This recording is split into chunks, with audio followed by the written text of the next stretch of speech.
What is going on, X Brand Wrestling fans? Welcome back to another episode of X Brand Unleashed. I am your ultraviolent siren, your deathmatch succubus, and your favorite indie hype girl, Kakeface Karlee. And today we have an awesome episode for you, representing the Bocce Boys. He is the hardcore hoochie daddy, the 61,000 nail baddie, the prince of strips, and officially the king of uwu ultra violent style. Ladies and gentlemen, JB Anderson. Oh, what's up? What is up? How are you doing today? Doing good. I'm realizing I have way too many nicknames. No, the you have moniker the just moniker enough. list is getting dumb long. No, I think that's awesome. You have all those nicknames and everything. That just makes you you. Appreciate it. Of course. Um, but yeah, I just wanted to, have everyone get to know you and know the man behind JB Anderson and how you got into the business and everything. So I wanted to start off with, how long have you been a wrestling fan and what are some of your first memories of like getting into wrestling? So I've been a fan since I was a little kid. Like my dad and my older brother were really into it. My mom kind of was too, kind of by proxy, because it was on all the time and she wanted to watch it too. Sure. But like the earliest memory I have is like a tape of was it Survivor Series '89 that like my brother had. So like just watching that like kind of on repeat. But I remember the biggest thing I remember from it is, oh, what's up? Sorry, my dog wants to come in and say hi. Come on, bud. There you go. All right, you can hang out. But yeah, basically it was my first memory was seeing the Ultimate Warrior screaming at the TV, and I was just kind of like, I don't know what this is or anything, but I am intrigued, and it was just like shiny, big colors and a lot of noise. So like, 3, 4 year old me is like, this is awesome. So that's my earliest memory of wrestling is the Ultimate Warrior screaming at me. But like really paying attention to wrestling and watching stuff, like because I didn't know how to find any wrestling as a kid. I was just like whatever my parents Same. put on, like I'm gonna watch. But I ended up catching what was it? Like WCW like Saturday morning. And Nice. watching like Macho Man Randy Savage and like La Parka and people like that, and I was like, oh, this is really fucking cool. And I started getting into that. Then I found out about like WWF and all that other stuff, and just started watching wrestling like as much as possible. So it's always been like around in my life. So, do you think you were more of like Team WCW as a kid, Team WWF, or were you one of those like Monday Night Warriors that was like pretty much down the middle? I was way more ECW. Like when I found ECW Ooh, on, what was it? I was up late one night. I was like 10 or 11, um, which would have been 97 or 98. I can't remember exactly when this happened, but I just remember what like flipping through channels, and Baltimore 45 was like an affiliate that would have ECW matches on every once in a while. So, but it was at like 2 or 3 in the morning. So like I'm just up late watching TV, and all of a sudden they're like talking about like the Born to Be Wired match between Sabu and Terry Funk, yes. and I'm like watching this, and I'm just like, what the fuck? Like, because I was like, where did all the ropes go? Why is there barbed wire and all this other shit? And that's kind of what got me into like trying to find out more about that. And I was definitely team ECW. Like, I liked the WWF because it was like hardcore and they were starting to get into like the Attitude Era stuff. But like, as the tiny smart I was at the time, thanks to message boards and all that other shit, I was like, they're just stealing everything from ECW. ECW came up with all this shit, and that was basically like my mindset at the time.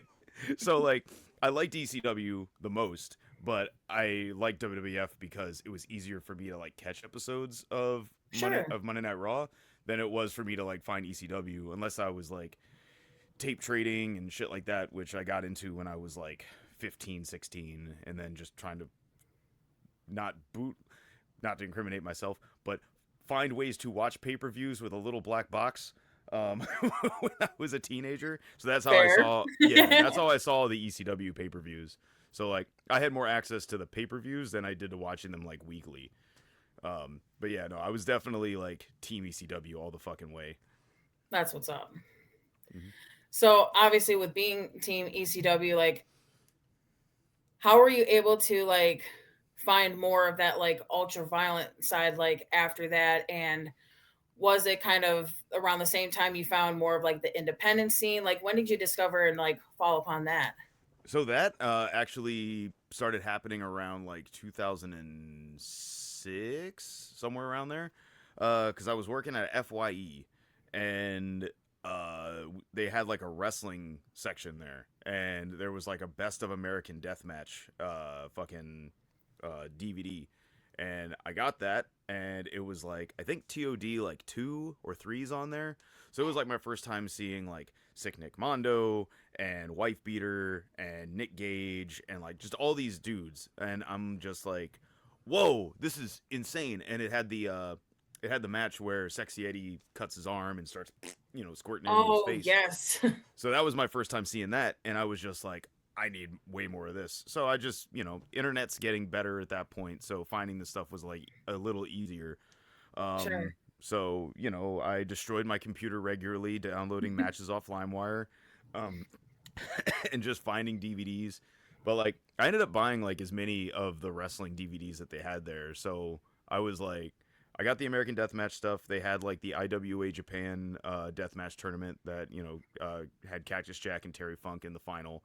So like, I bought that, and then at that point, it was just like whatever they got that has like ultra violent in the title or hardcore or whatever, like I'm gonna nab. So like I had a pretty decent collection of like CZW DVDs. They had like some ECW stuff left over from when the buyout happened, and there was a good amount of what's the other one? Like IWA Mid South DVDs.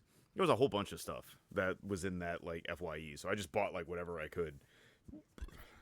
Nice. Right on.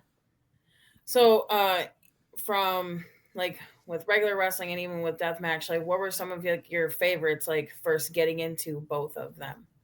Oh, for regular wrestling, like as a kid, I was really into Macho Man Randy Savage, The Ultimate Warrior, and the Legion of Doom. Those were like my favorites, Nice. like hands down. Then like I really started liking like Sting and The Undertaker as I got older, and then like it's 1998, 99, and Stone Cold Steve Austin is like the coolest dude on the fucking planet. So it's like Stone Cold was like my favorite wrestler on like the regular wrestling side of things. On like the hardcore side of things, it was like Tommy Dreamer, Sandman, New Jack, Rob Van Dam, Raven, like Taz, like all the big dudes in ECW were like whatever they did, I cared about. Like I had a oh, and I guess in regular wrestling too, Ken Shamrock. I was like a huge Ken Shamrock mark when I was a Nice. kid, because like I'm in on the joke a little bit at that time, but I also was like, dude, this guy could legitimately snap and kill somebody. Like that's what I believed.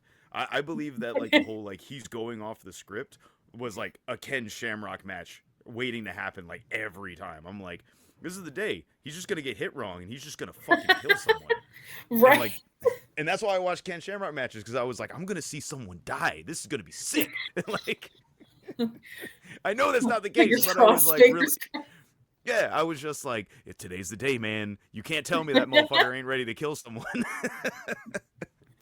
Oh, dude, that's awesome. hmm So, when did you have that like moment of like, you know what? I think I really want to do this.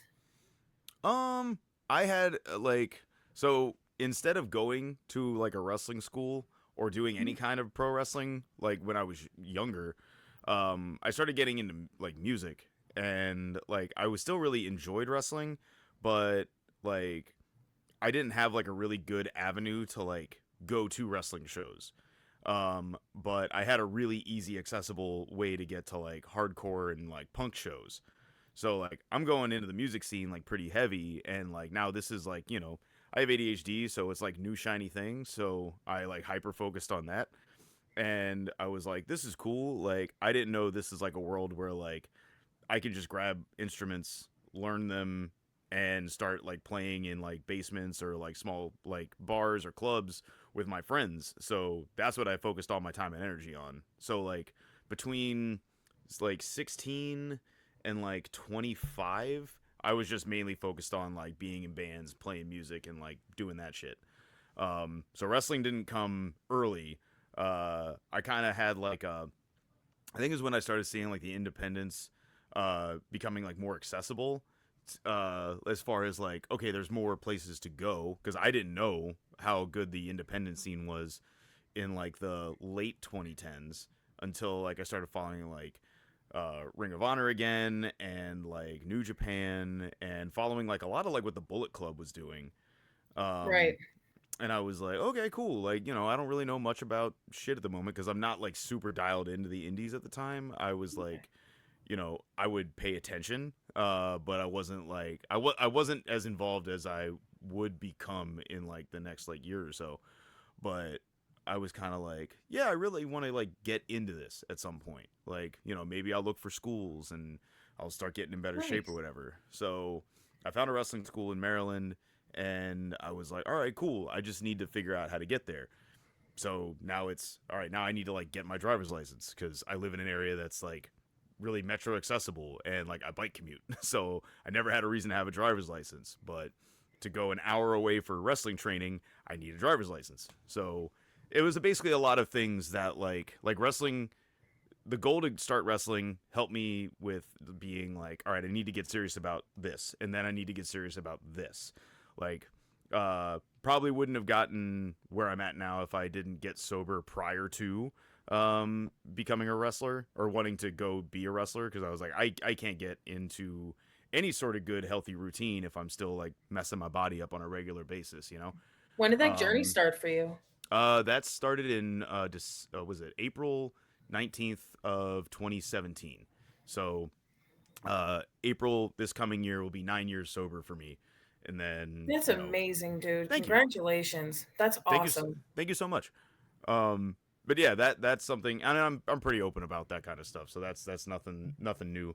But like that's kind of where things started lining up, and like when you start making a life change and things start falling into place, and you're like, all right, there's some Yeah. kind of like cosmic good karma path I'm on at the moment. So like, let's just keep rolling with this and see where it goes.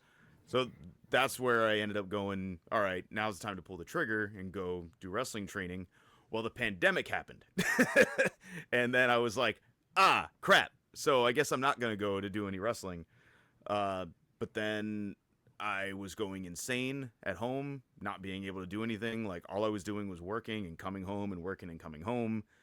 So I'm also newly 3 years sober at the time when the pandemic started. So I'm isolated. I'm anxious. I'm worried about money. All this stuff's going on. So Yeah. it's like mentally like really like challenging to stay in like a good spot because I'm like, all right, I don't have any of my outlets. I can't go to the gym. It's random if I can see my friends. I'm taking care of my mom who's immunocompromised, so I got to be careful about like what I do. And then Right. on top of that, it's like my music outlet's gone because we can't do shows, and like there's no reason to get together and practice as a band because we can't do anything. Um, so with all that going on, I was like starting to snap. Then I found out that the school that I wanted to go to was opening back up in like late October, and it was all based off of like COVID numbers. So it was basically like Okay. as long as the COVID numbers are like trailing down or like we're getting close to like vaccine kind of area, then like Cool. we'll open back up. So it was like October of 2020. They opened back up for like very limited like students and stuff like that. So I went, signed up, and I was like, I'm never like, because I had to get out of the mindset of like I got to be ready or I got to be X1. Like I needed all these things to line up. I was like, I just need to pull the trigger. And do this because if I don't, I'm gonna jump into traffic. I need to do something because I'm going nuts. Um, so I just dove into training. Uh, I was like, as I said, not prepared for it. It was way harder than I thought. The physical aspects of it were crazy. The hazing aspects of it were like intense. Like all of it was just like way too over. it was a very overstimulating and like very hard to like get my foot in and feel like I was getting all right at it. But yeah, it sucked at first, but eventually doing it more and more and more and being okay with knowing it sucked, and then getting to a point where it doesn't suck. It was a little bit of a learning experience, but also like glad I went through it at the same time. Yeah. So like after, you got into it, you found the school and everything Mhm. to go to. Um, when did you start like kind of getting some time within the independent scene, and when did you have that moment where it was like you might want to try like the more ultra violent side of it? Um, I always wanted to get into the more ultra violent side, um, but I was always told that the best deathmatch wrestlers learn how to be good pro wrestlers first. So Yeah. like I didn't go the route of like, all right, I want to start wrestling and just deathmatch immediately. Because I also wanted to learn more of the ins and outs of it. Um, so I started getting in the independence in January of 2022. That's when I had my first match. Um, it would have been earlier, but I broke my ankle and my leg in a training session and had like 6 months of like, um, or no, it was like 4.5 of like surgery, recovery, physical therapy, and then got back into it. Um, so that procrastinated it a little bit because I was supposed to debut for a place in like October of 2021, and then broke my ankle shortly before that. So it slowed all that down. But January of 2022, debuted, uh, started finding more indies to go to, just started doing the ring building shit. Paying my dues, doing things the way they're supposed to be done. Uh, and then I got to a point where I wanted to start going to seminars, um, to learn some more shit like outside of my wheelhouse or outside of what my coaches could teach me. Mhm. Uh, so I ended up going to a Speedball Mike Bailey seminar, which was at the H2O Center, and I the second I walked in, I looked around and I was like, "Oh, this place looks cool."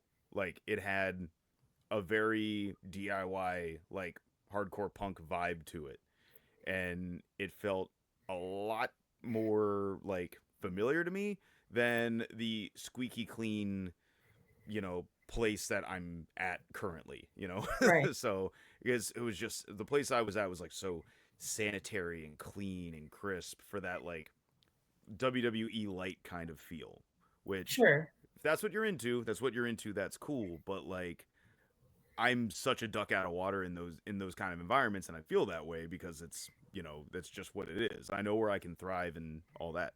But when I got to the H2O building, I did the seminar. The seminar was like some of the most eye-opening aspects of pro wrestling I've ever experienced. Um, like Speedball has such a great way of explaining like pro wrestling in like the simplest way, and his formula is fucking amazing. If you ever have a chance to go to a Speedball seminar, dive at the opportunity and do it. Um, so I hung around for the show. Matt gave me a dark match because it was me and two other guys from the seminar.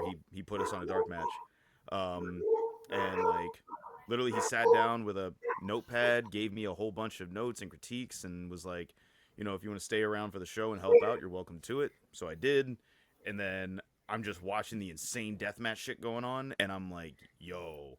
I want to keep coming back here because I feel like one, Matt Tremont's the best deathmatch wrestler of our generation, hands down.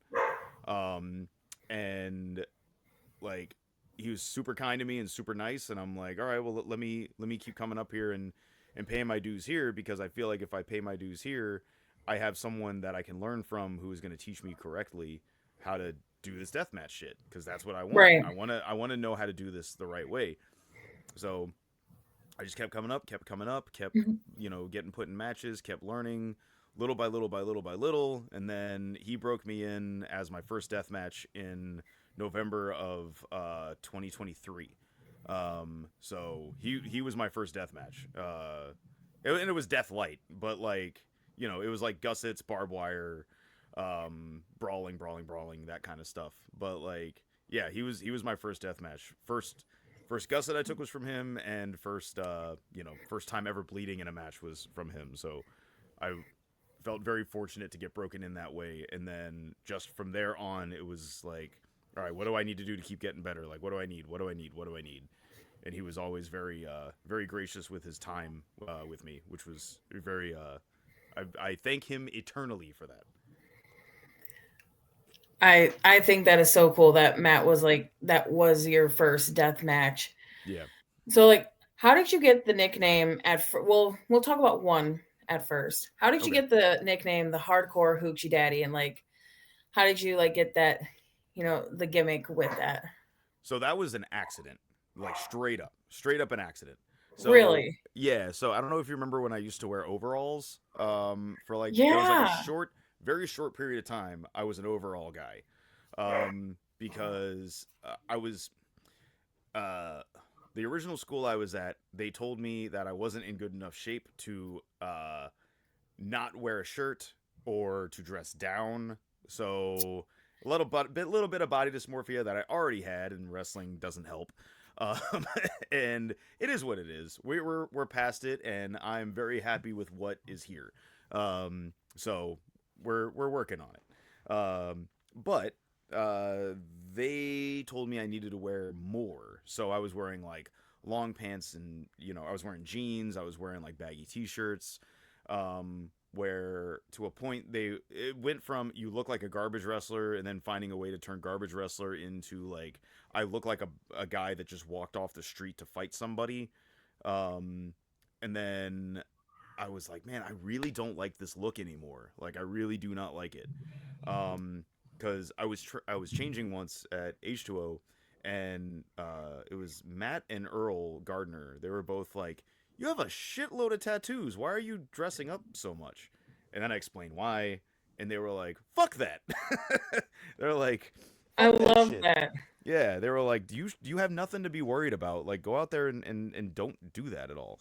So doing the overall shorts idea was like, I kind of stole it from Devon Dudley, because I remember that was like how he rocked his shit. It was like overalls, cut off tee, that whole thing. So I tried Right. that first. Um, then there was a show at H2O where I accidentally cut the shorts too short on a pair of overalls. Um, because I had gotten a pair that I was wearing in a match in Maryland, and there was no elasticity to them, so they were like just really stiff denim. And like I had gotten double suplexed by somebody, and they just cinched up, and like I thought I had like ripped my taint because of how the denim had like shifted and just like Oh shocked my the hell out of me. It was god. really bad. Like, I yeah, and I was like, I need to find some with elastic or like some kind of spandex, or like I can't wrestle in these. They suck. Um, so I ended up getting got a pair of ones on Amazon that had like some spandex to them or whatever, and I was Okay. like, all right, cool. These are stretchy. They're cool. I like measured out what I thought was an appropriate length, but I was really fucking wrong, and they were really short. Um, and I was like, well, I can't return them, and I have a match in 2 days, so like, I guess this is what we're doing. So I go out to the ring, and then someone in the crowd starts chanting, "Ooh, I see you, Hoochie Daddy!" And then I was like, "Uh oh." Um, then Uh-oh. then the crowd started chanting Hoochie Daddy, and I'm just like, all right, like I'm not about this. This is cool. So it like I ain't mad at it. yeah, so it kind of I am a little bit of a hoochie daddy outside of wrestling anyway. Like, I like wearing short shorts and crop tops. Like, I'm not against it. Hell Um, yeah. but like, so it organically happened and naturally happened. So once I got to the back, um, immediately it was, you gotta fucking do that hoochie daddy shit now, because the crowd wants it, and I'm like, all right, I'm not against it. I'll try it. So I just kept trying to find new ways to hoochie daddy things up, and that's kind of how the hardcore hoochie daddy became a thing. It was legitimately from an accident and then an organic response. That's that's so awesome. What a great story of how Yeah. that came to be. So You also have a bunch of other nicknames, and Way I too many. want to kind of talk about kind of how that came to be. And Hmm. you said, which it's so fitting that the story of this, like, with the carpet strips and everything, almost kind of first started with the match you had with Matt at an X Brand show, the Always Bloody in Philadelphia. Hmm. Because wasn't the stipulation, if you won, you'd be able to get a match with Neil Diamond Cutter for the Danny Havoc Hardcore title? It was some. Well, it wasn't a hard. It wasn't a connection with that at all. With that Okay. match, yeah, yeah, with that match, it was me and Neil, or sorry, it was just me and Matt fighting. Um, and it was like, all right, if I if I can beat Matt, then I feel like I can take on anybody. That was kind of the thing. It wasn't Okay. like a number one contendership thing. Um, Okay. but like I was kind of feeling myself, and I was like, fuck it, like I'm just gonna say we're doing this and we're gonna do it. Like as far as the match goes, but the match with Neil was announced before the match I had with Matt. Like it was like I think out like a month Okay. or two before, because me and Jameson Shook were in a rumble at H2O, and we both got double eliminated, went over the top rope, and both fell on the floor at the same time, and we were trying to do the whole like I won, no I won, no I won, whatever. So Matt comes out and he's like, all right, well you guys are gonna fight for number one contendership because Neil can't make it. So we go out, we're getting ready to start rumbling. Neil's music hits, and Neil comes out and he's like, "Fuck that, you motherfuckers! We're gonna fight right now!" And then we end up having a triple threat. So triple threat happens. I take the pin in the triple threat, but then I'm like, "No, fuck that! Like, I want my one on one with Neil, and I know Neil is he's not someone to say no to spectacles, right? So when I was like, all right, cool, we did, I'm doing all this shit with carpet strips. People are starting to notice like my creativity with the whole carpet strip gimmick. So Yeah. how about this? There's never been a 1,000 carpet strip death match before. You just said at the December show that you were retiring in a year. You want to go out with another fucking first ever on your under your belt. You were the first one to do 700 light tubes. How about you be the first one to do 1,000 carpet strips and put the Danny Havoc hardcore title on the line? So that's how that happened. Okay. Um and he accepted, and then, I just happened to have Matt on the Philly show, and then, that was just let's just do it. Let's just fucking fight and see what happens. And then I did sneak the win on him. That was I got so to the sick because wasn't it I like a got to the sharp pin really shit quick. death match? Yeah, it was a sharp shit death match. Yeah. I mean, with you mentioned like with having like the weapons that you love to use, like you love using that carving knife Yeah. is insane. Yeah. And I broke with it the on Satu carpets, Chin the other day. yeah, that Like that was I nuts. pushed You it into two, his head and it just snapped off, and I'm like, oh, well, fuck, there it goes. yeah, I was like, I saw that and I'm like, oh shit, Yeah. Jesus. And obviously you obviously are the prince of strips. Like, what makes you want to get into like using like carpet strips and everything? I started using them in some matches because like I was getting hit with them, and I was like, man, these things suck, but like there's some cool shit you can do with them.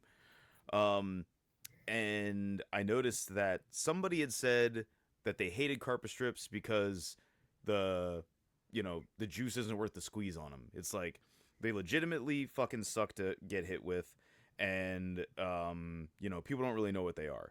And I was like, ooh, that sounds like a challenge. So now I want to try to find a way to make them really disgusting, to make them really cool. And if it's something that I can perfect at doing, then that'll make me stand out from everybody else, because I don't want to be stuck in the bubble of, well, when light tubes go away, what am I going to do? If I already have my shit, lined up, and I have my style of wrestling with my style of weapon, and I can keep it fresh and keep finding new ways to make it disgusting, then I'm I'm future proofing myself almost to a point. So I'm thinking of what am I 5 years down the road, and the Prince of Strips will eventually graduate to the King of Strips, but it's just going to take a while. um, but I also like the acronym of POS, so it makes me laugh. So that's That's the other reason awesome. I do it. And I'm like, yeah, I'm a real POS, Prince of Strips. That's great. So you and Neil Diamond Cutter have that match, 1,000 carpet strips. Mm-hmm. I want to know, which I'm pretty sure I know the answer to this, but was it exactly 1,000 carpet strips? It was more than 1,000. It was a little more. It was about 12. It was close to 1,200. Because there was legitimately 10. If you go back and watch the tape, there's about uh 8 boxes we open. That's 800 right there. Um, Lining the ring is about 90 or 80 or so. The way That we shit had them looked all like a around the fucking ring. nightmare. Oh yeah, it sucked. But then the door had about 50. Then there was like the strip towers. The strip towers take about 75 to build. It was Um, so cool. yeah. So like everything, it's not like the thousand syringes match. I legitimately use, not to fucking throw any shade, but when It's I'm true doing though. something, when I'm doing something and I say there's a number, I'm not fucking around. Like I it was 100% 1,000, give or take a little more. Um, because I came to the arena with 10 boxes of carpet strips, which 10 boxes is 1,000 plus the little bit extra we had. So it was shoot 1,000. It's official, you guys. It was over 1,000. So fuck yeah, A that is thousand is just a nice little ring to it, but it was more than 1,000. that's amazing. I mean, Yeah. and even though you didn't get the win, I feel like that was just such a historic match, with it being something that has literally never been done before. Mm-hmm. Like, I remember like looking into it, like they've had like little similar things with carpet strips, but never to that capacity, and just like the sheer, like I said, nightmare of it. It was so scary. It was beautiful. Like Yeah. I and just to see you do that and everything, and just so quickly, like just become this icon, even from that match alone on. Like I'm so fucking proud of you, dude. Like Thank you. that is Thank you so just much. like, yeah, absolutely. Like I thought that was just so cool, and I'm like, hell yeah, man. Like Thanks. hell yeah. I, Oh, I absolutely. like I just am I'm very thankful that I had a platform to do it on, and that Matt trusted me to do it, and that Neil was down to do it. Um, it was just a lot of things lined up in the right way with the right people, and people that like trusted me to give me the opportunity to do it. And like honestly, like I think H2O was super fucking good at big spectacle matches. Yes. Like larger than life spectacles was like, and like these are big, extravagant, crazy matches. Like H2O excelled in that. Matt was amazing at putting that together. Um, but with the thousand strips one, I was just like, hey, like this has never been done before. As far as I can tell, there's only been a 200 carpet strip death match, and it was EWA or sorry, no, IWA East Coast Masters of Pain 2008. That's the only one I could find video of, and I was like, if there's been more, like I need to start pestering people because I don't want to call it the first ever if there wasn't. And as far as I could find, and as far as the guys above me, no one's done it. And love me or hate me, give or take, whatever.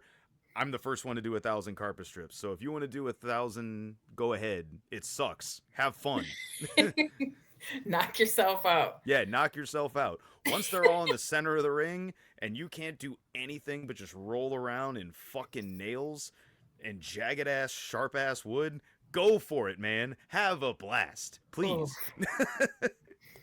good God, Woo. I can only imagine. So, Oh, it was terrible. with a lot of the like amazing matches you've had and everything, a lot of great moments came from H2O. I wanted Hmm. to talk to you about like, H2O Reminisce, that last show, Hmm. and you were in the Rumble, and that was really, really cool. I wanted to like know your emotions with it and being like how you felt that day. Um, I was so for me, my emotions of the end of it was I got all that out at Thousand Strips, because Yeah. if you notice when I'm like in the ring at the end there, that's when I was just kind of like I was here for a short period of time, and this is the last thing I'm gonna do here. Um, and this was like just one of the biggest nights of my life, sort of deal. Um, and I just kind of took it all in, and I was like, the second I stand up, it's over. And when I got to Reminisce was just like, I'm just having fun. We're all here partying, we're all hanging out. This is the going away party. Let's just, like, let's have fun.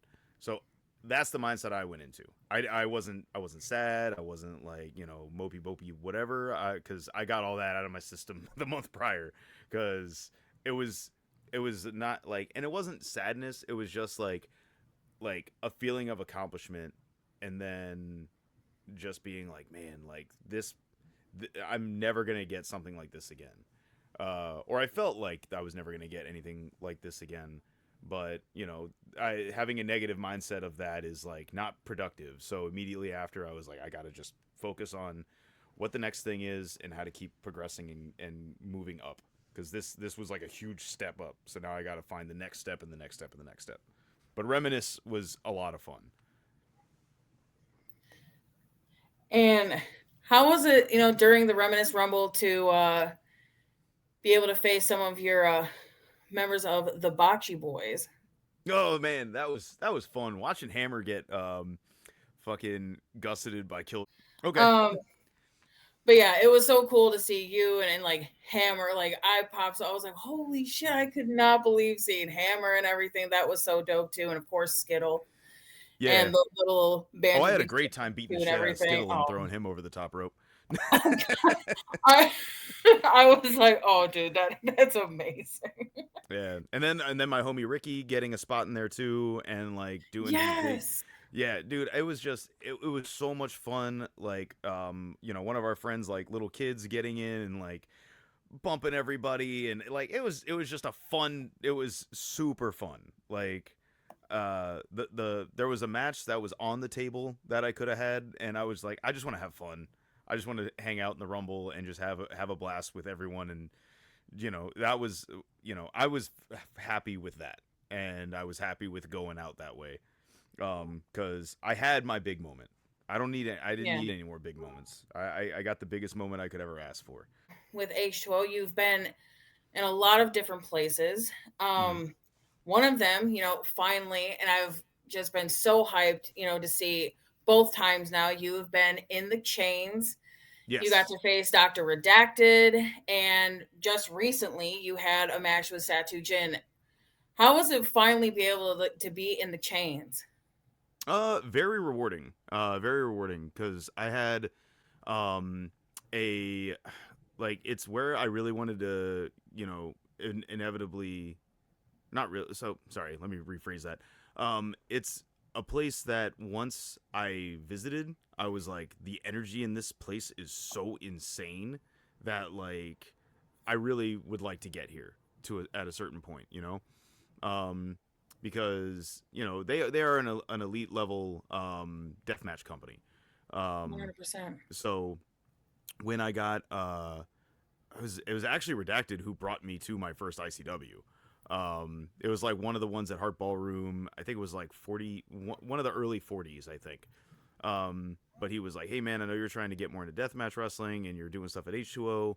Like, come here and help out with weapons and do the the young boy shit." And I was like, "Yeah, absolutely. I don't got no problem with that." Um, so we end up hopping in the car. I go up there. It's where I meet Hammer and Mittens and the rest of the Bocce boys, and they're like, "What? What are we? what are you doing here? And I was like, well, Redacted brought me, like, I've been helping out a little bit at H2O, and I'm learning how to build weapons over there, and like I want to come over here and help build weapons with you guys. And they were like, yeah, sure, whatever, like come help out. So that was my first time there. And then I remember when the show started, and I don't know if you've ever been to Hart Ballroom, but the layout of it and the way that the chains are set up and everything else, it straight up feels like a Street Fighter stage. Like it is so like Oh, that's so 19, cool. yeah, it's like 1980s blood sport. Like it looks like it's straight out of an 80s movie. And I'm just like looking up and hearing the reaction of the crowd, and I was just like, I need to experience this at some point. And like this all kind of comes back to what I was saying about being in bands earlier, where I'm always like, there's no reason I can't do that if I don't work hard enough. So like if I want to play tough music and watch people beat the shit out of each other, I can do that as long as I find people who want to have that same mission with me and we want to do that. Like I can do that if I want to. I just need What to a prime great myself. mindset. Thank you. Um, so in the avenue of ICW, I was like, well, I want to be here one day, and I want to do this, and I want to feel what this energy feels like. So I just gotta bust my ass. I just gotta learn more. I just gotta get better at wrestling. Like, and it's not better at deathmatch wrestling. It's better at wrestling. And because you know, ICW has a lot of elite level professional wrestlers who are amazing deathmatch wrestlers because they go hand in hand. So I just hung around, I helped out, I asked questions, I learned, yada, yada, yada, yada. And then, back in July, I debuted. And, it took like a year and a half, but, I got told, it's not time yet. It's not time yet, which is cool, because I'd rather had been prepared than underprepared. You know what I'm saying? Right. So when I did finally get the call, Danny hits me up and he's like, "Showtime, you ready?" And I was like, "Yup." and Oh, fuck yeah, yeah. and he showed me the graphic and he's like, "All right, we're doing like everything for this show is, um, all stip based. So I'm bringing you in to do carpet strip shit. So get creative, do your thing." And I'm like, "All right, fuck yeah, let's do it." Um, and then that's the energy I brought in. And what totally floored me and took me completely by surprise was uh, when I came out, I was not expecting the reaction I got. Like the pop was fucking huge. Um, where Hammer was telling me, even in the back, everyone was kind of like, "What the fuck?" Because they didn't expect it, and I didn't expect it. But it was You like fucking deserve it, dude. deserves hard. I'm not a big I deserve things, but it was. I'm very grateful for it. Um, but when it happened, I was just like, whoa. Like you can kind of see me, like I'm in the moment, but I'm also kind of like, what the fuck? So, um, I finally got to go in and feel the energy that I had wanted, and I just fed off it and fed off it and fed off it, and the crowd was like amazing. And after that, I was like, cool. What's next? Um, and for there was a chunk of time between that and me and Satu in Boston, but I'm not going to sit around and do nothing. So I was like, what I need to do is I need to keep doing higher quality, higher level death matches and keep building off of what I just did. Mm. So that's when I started going to Michigan. That's when I started going up to Boston. Like I'm very strategic with if I want something, I know systematically what I have to do to get there, and it's not putting anything off to the side. It's not neglecting anything. It's there's ways to get to where you want to be, Mm. doing it the right way, doing it the honest way, doing it the humble way, doing it the gracious way, and not trying to burn anyone or anything. Like it's the wrestling business can be really fucking cool and it can be really fucking bad. And I'm trying to be on the side of it being really fucking cool. Because there's no reason not to. Is just how I feel. But I kept doing my thing, kept grinding. Then I got the call like 2 weeks prior. Um, Danny was like, "Are you going to be in Boston, right?" And I was like, "Yeah." And then he sent me the match graphic, and I was like, "Let's go." Oh, um, dude. and then I saw it was Satu, and I was like, "Let's fucking go." Because I had just fought what is it? I fought Otis Kogar like a month prior, and then I fought Chuck Stein, and I'm like, all right, cool. I'm getting these bigger names now. I'm getting people that are um, helping me learn more and helping me get better at, again, not just deathmatch, but getting better at wrestling. Right. Um, and getting to wrestle more of these people at this elite level. Like I got Malcolm Monroe the third in a few days out in Detroit, and I'm like, I am so excited for that. And then other than that, there's some matches that are still to be announced, but there's some very cool things down the pipeline that I'm very very grateful for. That's fucking sweet, dude. I'm so so happy for you. I feel like just from what I've seen on a fan perspective, I feel like, and I'll choose my words, instead of saying deserve, I feel like you've truly earned it. Mm, You you can see with every match you do, you are with deathmatch and just your style.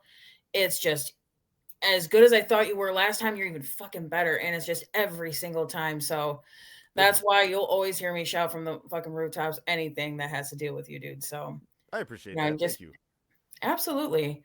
So, with everything you have done so far and the stuff that is to be announced, do you have any dream promotions you'd like to be on and any dream matches? Oh yeah, I got a lot of those. So, But I try to work in short term goals. okay. But because once you reach a goal or reach a goal, that goal should get you the next goal, and so on and so on. But eventually at some point, I want to do death matches in GCW because GCW is another elite level deathmatch company. I want to get to the finals of a deathmatch tournament. I want to win a deathmatch tournament. um, the like literally that's my mo right now. It's like everything about learning, everything about getting my body in better shape, and everything about becoming a more viably deadly weapon is winning a deathmatch tournament. Like all the energies in that. Um, I want to get to Japan at some point. I want to I have a Canadian debut coming up, so I'm first time taking the Hoochie Shorts International. Um, Yes. yeah, it's gonna be sick. I'm super excited for that one. Um, the I just want I want pro wrestling to give me the chance to see more of the world, and so far so good. Um, and ultimately just keep having fun doing what I'm doing as far as like where I want to go and what I want to do. As far as people go, um, I have a long fucking list of people I want to work. Like I want to wrestle Mickey Knuckles, I want to wrestle Eric Ryan, I want to wrestle the Bev, Schlack, Dread, fucking John Wayne Murdoch. Like the list is long. I I want the smoke. Please give me the smoke. I can't smoke it Anybody and myself because everybody, I'm come straight on. edge, but I'll be there while you smoke it. That's great. Yeah, I'll be present. I'll take a whiff, but I can't ingest. That's awesome. So I wanted to get an explanation because I saw you had put this up the other day, and I was like, that's so you. When you had announced about the whole bringing your ooh ultra violent, style, I Yeah. was like, oh my god, of course. Amongst every like that is it's so you. I would love to know like your definition of that, and are there other people within the deathmatch scene that you feel exude that same style, or do you think it's just you? No, there's definitely a couple of ooh violence people out there. Oh, I would love to Uh, know. there's a good amount. But so it came up when so Pookie Russell's made that little cute design of me where Yeah. hold on, I got a sticker of it, so if people don't know, um this is the little hardcore hoochie cutie daddy. Oh Um my gosh, it's so adorable. Dude, like they did a great job of even making my little chest tattoos cute, like and the Oh, little carpet see, I strips and saw the everything. shirt. Oh my Yeah, god, that's so cute. it's adorable, right? So it's a good like balance to me, right? Because I am a violent piece of shit sometimes, but I'm also like, you know, my partner thinks I'm cute, so it's like they're like, no matter how much I'm watching you like bleed and act like a fucking maniac, like I know you're like a you love dogs and you're a little cutie patootie. So I'm like, whatever. So like, sure, I am. So and I kind of like No. lean it. I lean into it at a certain point because like you can't be a hoochie daddy and not be a little bit of a cutesy wootsy. So that's where the ooh violent stuff comes in because it's like one the ooh shit's just adorable. It's funny, and it plays into like like more of my like because I do believe about like there is masculinity and queerness, which I am queer, and having that aspect of you can be a fucking violent badass no matter your orientation or what you identify as. Like I don't like the putting people in boxes of like, all right, well you're this so you can't be this, right? I hate that. And I work very hard to be an example of that where it's like no, like as someone told me, you look like a tough motherfucker who could kill me, but this cutesy shit ain't gonna fly. And I was like, fuck you. I will fucking have I could have eye makeup on, short shorts, and fucking sing shit from like fucking what is that Demon Hunter Oh fucking yeah. and yeah. I'll sing that shit while I fucking kick your skull in. Like I'll be fucking cute and violent. Fuck you. So that's where ooh violence came from. Is I that whole love thing. that. Um but yeah, someone I think exudes ooh violence like to a T is Gigi Jacobs. Um Yes. yeah, Gigi Jacobs is like ooh violence like at its core, I believe. Like if I had to do a tag team of ooh violence people, be right there with him. Um That's awesome. yeah, 100%. Like that's like top of the list. We're starting the But stable, Gigi. Let's make it happen. yes, Yeah, yes. Official. yeah. Fuck yes. So I would like to know, JB, Mhm. your Mount Rushmore of, I guess, the regular style of wrestling Mm. and deathmatch wrestling. Ooh, ooh. Okay. Do, do, do, do. Uh, regular Mount Rushmore is Stone Cold Steve Austin. Um, fucking. I really had the hard time of thinking if I want to do my joke list because I do have a joke list that I thoroughly enjoy. My joke list Well, is that you can Coco. put your joking list All too. right, all right, cool. I'll do my regular one, then I'll do my joke one. Right So on. for regular wrestling, Stone Cold Steve Austin, um, fucking Terry Funk, because regular wrestler too, Stan Hansen and Terry Gordy. That's my Mount Rushmore Ooh. of regular wrestling. My joke one is Doink the Clown, Coco Beware, the Brooklyn Brawler, and Gilbert. um, Oh God, yes, Gilbert. and legitimately, it's a joke list because people get mad when I say these, but they are all incredibly fucking talented and good television wrestlers for their roles, where I think they exude what those roles are. So that's why I think they're in that Rushmore. Um, like I love watching Brooklyn Brawler matches. I know he loses every one of them, but he makes everyone look fucking great. Coco Beware's fucking great. Doink the Clown's fucking great. Gilbert's fucking great. Anyway, and then my Mount Rushmore of deathmatch wrestling is Cactus Jack, Matt Tremont, Danny Havoc, and Jun Kasai. Oh, beautiful list. Beautiful list. That's phenomenal. Yeah, because there's a little bit of everything in there. Like Matt with longevity and creativity, Jun Kasai with Japanese deathmatch, Cactus Jack with just the predating legacy of everything, and then Danny Havoc with his like hybrid wrestling, being like one of the best hybrid deathmatch wrestlers, and his creativity just amazing. Phenomenal list. What does deathmatch wrestling mean to you? Uh, Complete and utter freedom.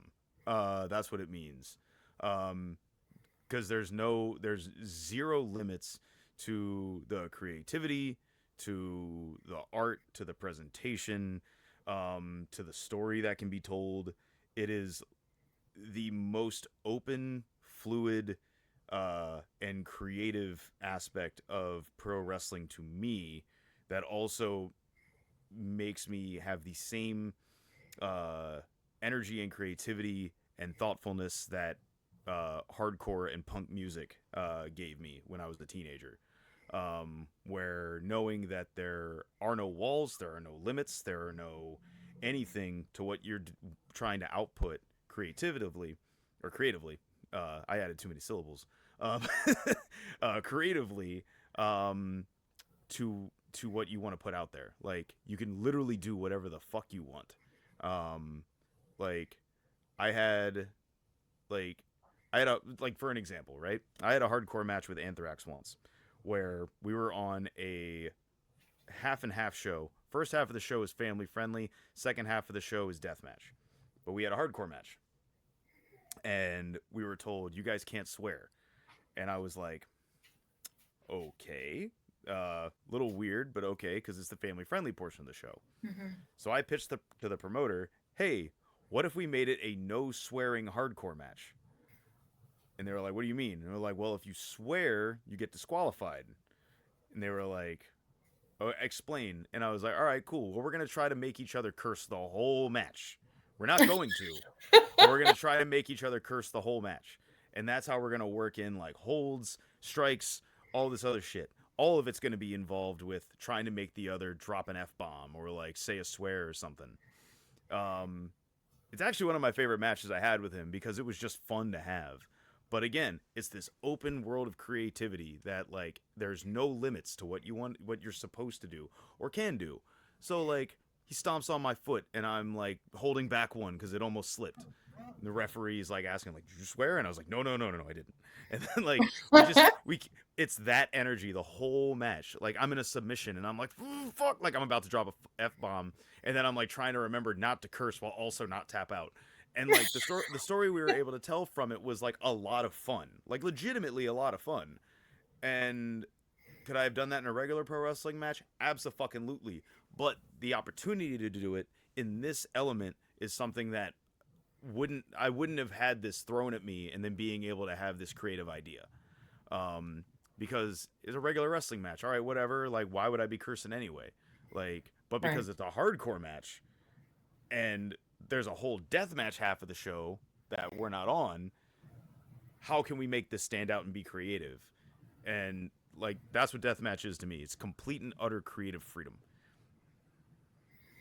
That's such a beautiful answer. Like, I just love the art that all of you do. I mean, it's seriously, it's just like watching two paintbrushes in the ring. Like, Mm-hmm. and it's just I love it, and I feel like that's why, from a fan perspective, I will always feel like it's such a superior niche within the wrestling. Like, I just love it so much. Yeah, it's its own unique uh, element of the pro wrestling landscape, like 100%.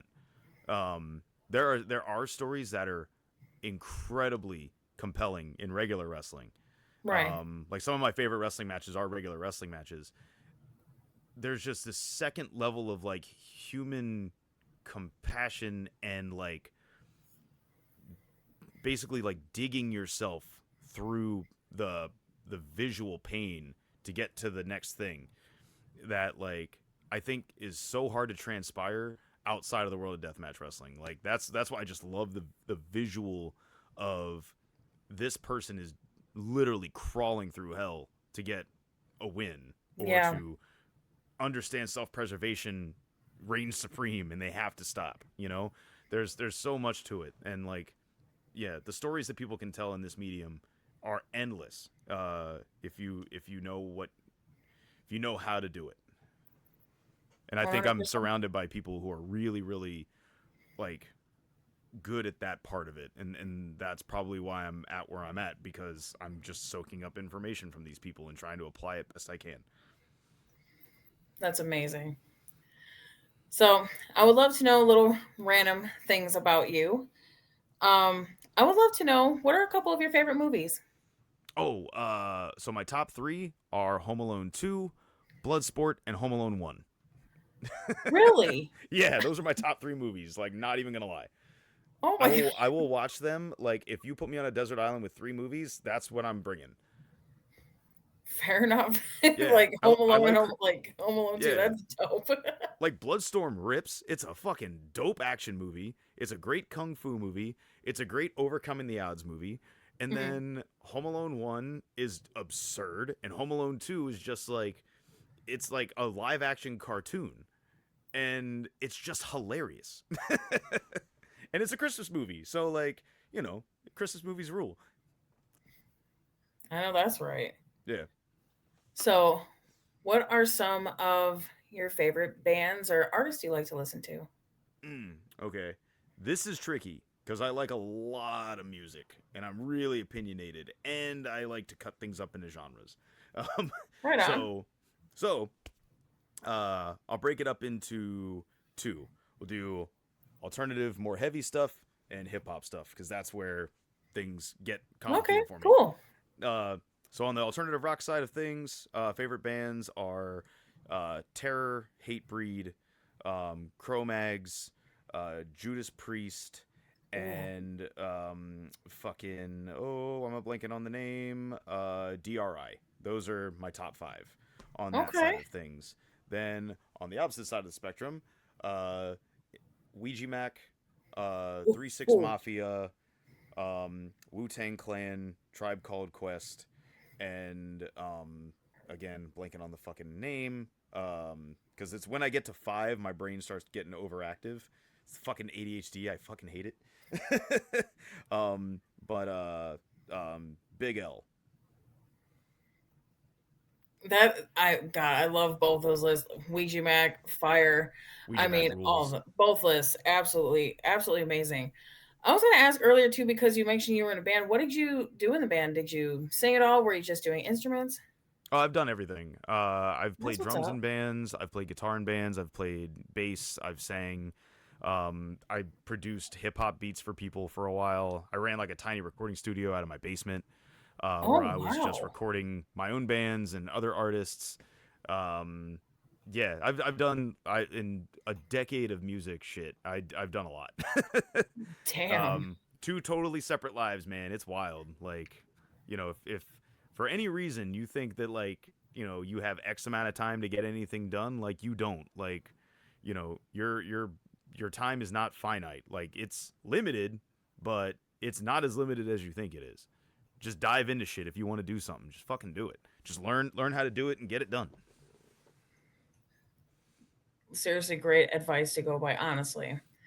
Because there's a lot of people that will just look at something and, oh well, I'll do it eventually, do it eventually. It's like, no, just fucking do it. And Yeah, I feel like you're such a great representation of that. And thanks.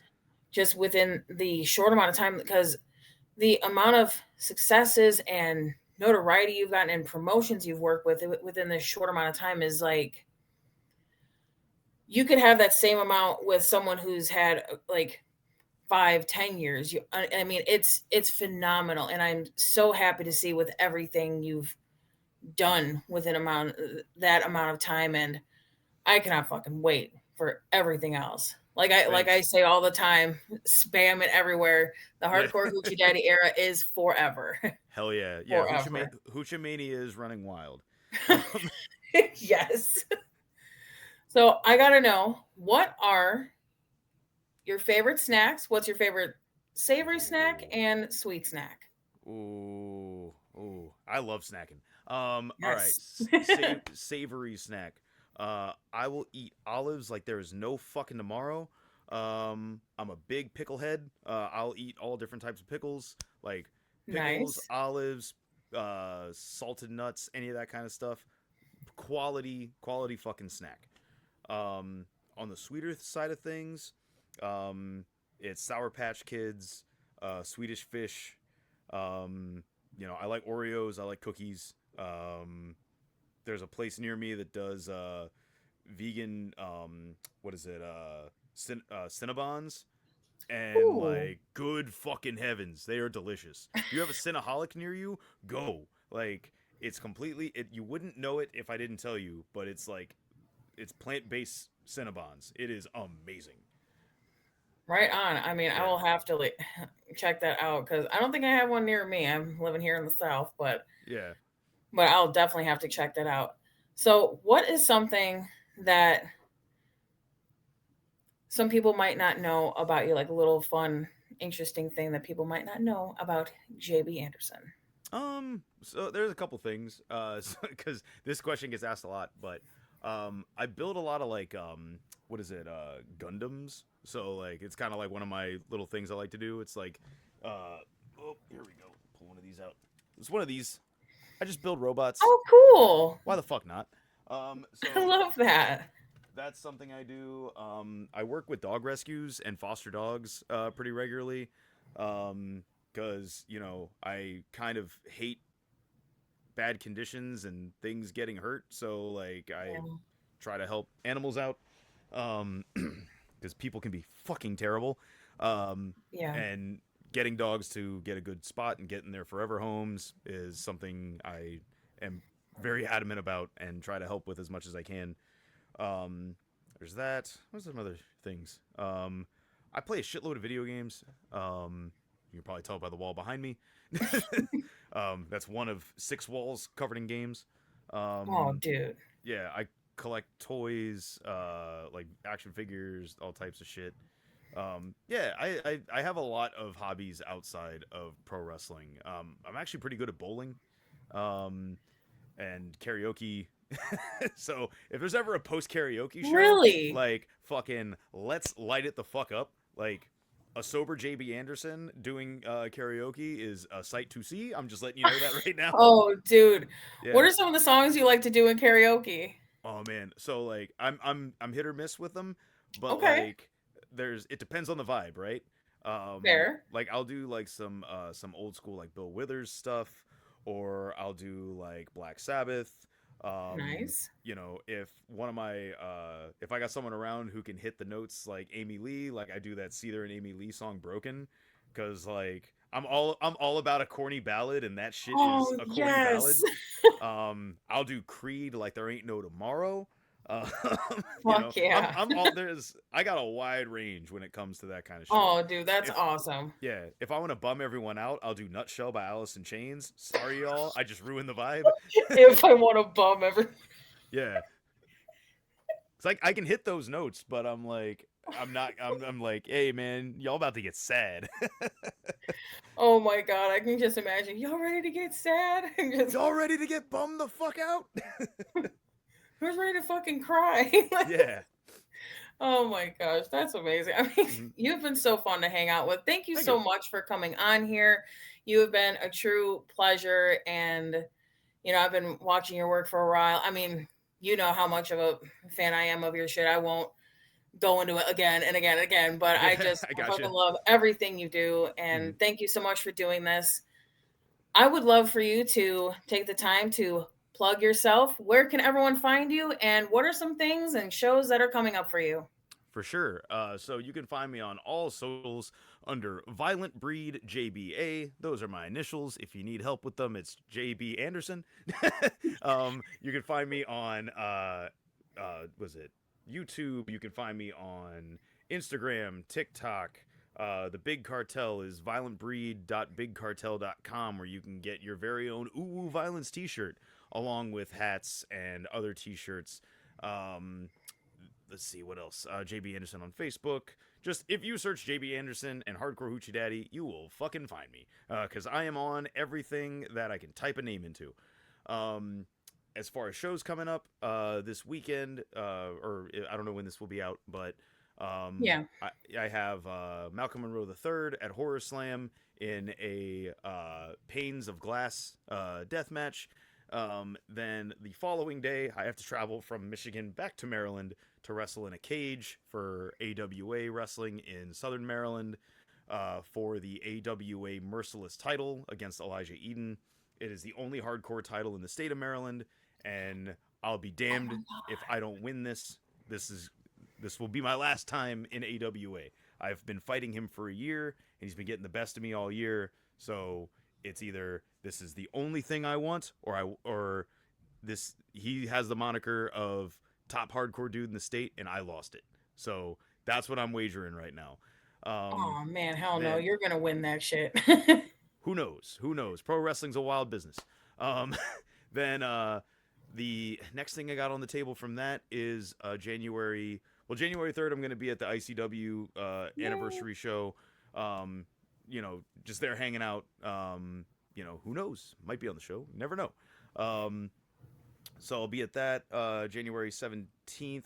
I am in another cage match in EWA Wrestling in Bel Air. And then I head down to Chattanooga in February for Shit Show Wrestling. I'm going one on one with Lizzie Blair for the Shit Show Wrestling title. Yes. So that's everything that's coming up on down the pipeline. There are 6 debuts in 2026 in new states and new areas. So just keep your tabs open, pay attention to the socials. You know I'm on that all the time. I'm annoying as fuck.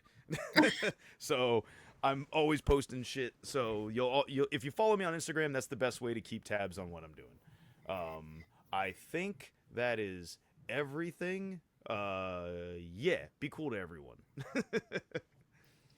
What a great way to end it. And of course, for me, you can find me on TikTok, Kakeface_Karlee, on Instagram, Kakeface_Karlee 2.0.